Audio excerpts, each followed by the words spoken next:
Why don't we throw to a video of, Immigration Minister Marc Miller. Okay. Oh, my goodness. So let's set this up. Marc Miller isn't completed yet. His change of heart is also not sincere. He sees that finally, even though we have documents that say the Liberals were being told for years now, your out of control immigration targets are going to cause housing inflation, food inflation, drive wages down, and put pressure on the healthcare system and the social safety net. And they're like, yeah, but we need those people to vote for us. And so they didn't care what happened to you or the immigrants that are already here who are competing in the same marketplace as us. We're not setting these people up for success. And so Marc Miller, who is the immigration minister, has suddenly decided, oh, you know what, we're going to start putting caps on work permits. But the work permit issue is the same as the out of control immigration targets. Those people come here, we compete for the same jobs just the same way as immigrants do. So anyways, he was just asked why the government didn't act sooner, because finally they're acting. Why? Have you seen the polls for the Liberals? Thank you. They're going to get smoked. And now they're going to fix the problem they caused. And we're supposed to thank them as saviors. But anyways, Marc Miller is asked why the government didn't act sooner to address the immigration crisis. Marc Miller should actually be asked, why do you think that Canadians even trust you to fix the problem you caused? You're like the arsonist showing up with a bucket of water. Anyway, let's go. The Canadian press, I remember a number of months ago, reported that your predecessor received a briefing 2 years ago in which it was clearly outlined that both the temporary and permanent stream would have a salient impact on affordability. You didn't do anything. I have to challenge you on that. Like you didn't do anything for at least a year after that. It's like you kind of turned a blind eye. Is there a reason for that?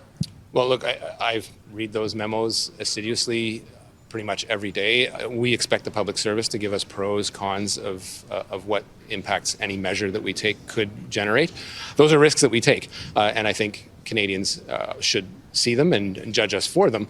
But there are also risks in not taking those decisions and not taking those, plunging into a recession, a real concern that would affect all Canadians.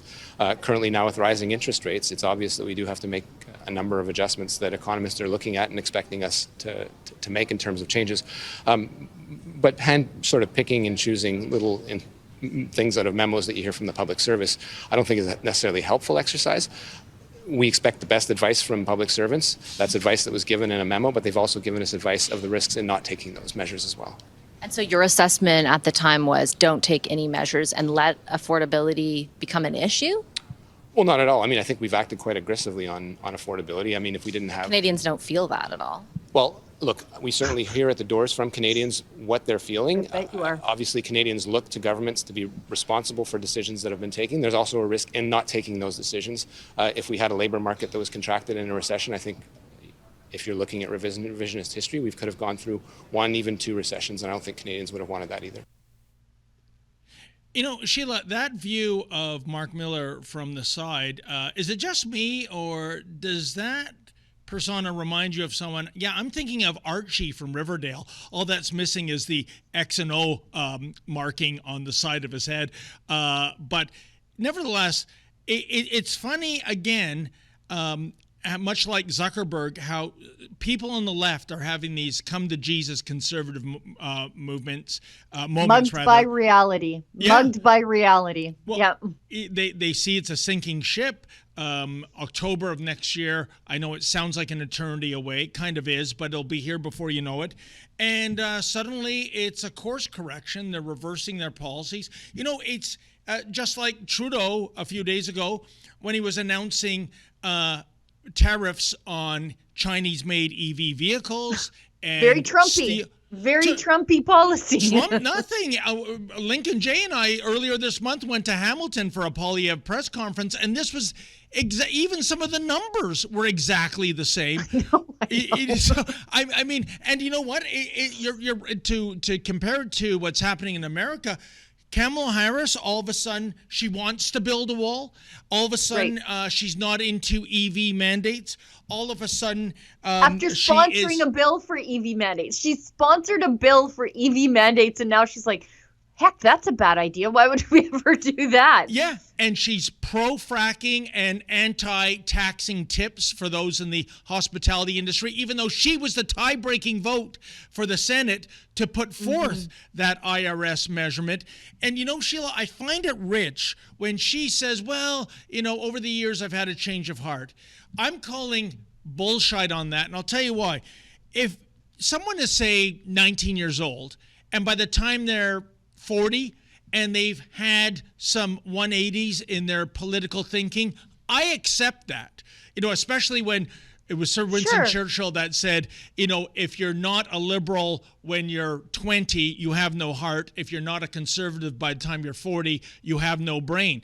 But Kamala Harris supported the opposite of what she's saying right now when she was 55 years old, 4 years ago, right? She is now 59. She's had this quantum leap in 4 years, someone in their late 50s. I'm not buying it. And another thing, Sheila, that really makes me nervous? The Democrats right now, that is an Islamist Marxist party. Yep, I said it. And you don't see the squad screaming about this. You don't see Bernie Sanders screaming about this. And the reason why, I think, is they've been told behind the scenes, no, don't worry. Once we win, Kamala will come back on the reserve. So, this is just stuff to engage the electorate, populist stuff, and then we'll go back to being, all-out communists. TACCOM is Canada's largest gun show. It's coming to the International Centre in beautiful Mississauga, Ontario, September 6th to 8th. I have never been to TACCOM, and I imagine you would know that I would love to go to TACCOM. Looks like those are my people, and I would just have money jumping out of my wallet every step of the way. TACCOM spans over 100,000 square feet. The event is dedicated to showcasing the best in tactical and competitive shooting disciplines, which is, as you know, an act of rebellion these days. See top manufacturers and distributors from Canada, the USA, and Europe, and they showcase their latest products, training, and insights. This is the best.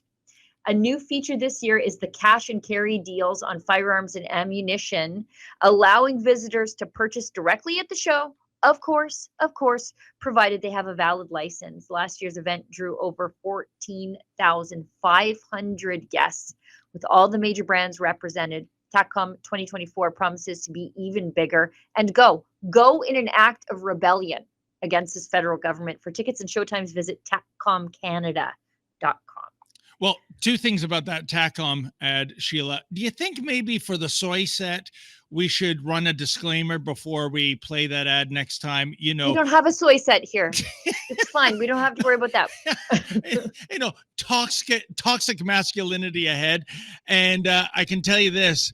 I now know where Lady Menzoid will be spending the weekend of September 6th to 8th. I'm going to send her a shopping list. Oh, and she won't be checking it twice. And I'm sure she's going to be wearing her Rebel News T-shirt, Girls and Guns.